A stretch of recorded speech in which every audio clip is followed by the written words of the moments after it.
how do I know what bid levels make sense for my PPC keywords? So when it comes down to bid levels, I am assuming you're talking about what is the correct bid when it comes down to your keyword. Allow me to share something with you after 5, almost 6 years since I got a better or a deeper knowledge of Amazon. It's never about what are the right bids, but it's always about what is the correct goal that you want to have. And allow me to explain. Most of the time, what I'm seeing is that people are going to look into what is the correct bid to bid. And it's like, where are you right now? Are you in product launch? Because probably then you're going to bleed money until you're making money, and then you're going to make even more money. If you are in a stage of your product where your product is already achieved, or if you are advertising only for your branded keywords and so on, yeah, probably you should not be spending aggressively so much on ads that already proved that they're working for you. So for example, if you're ranked number 2 organically and you're not losing any ranking,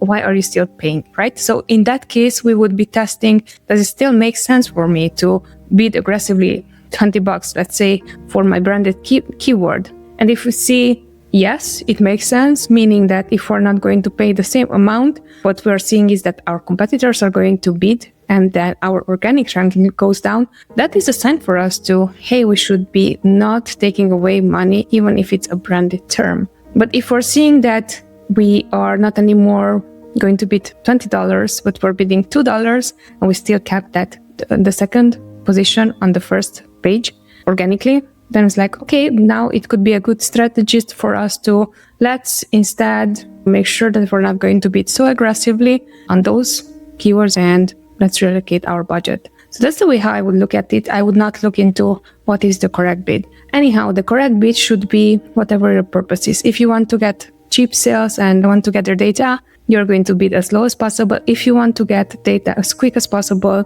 you would bid as high as you can afford it. And then based on the data that you generated as quick as possible, make the next moves. We usually are applying the second strategy. So quick, we want to see how much this costs us, and then if it makes sense to you bidding on that.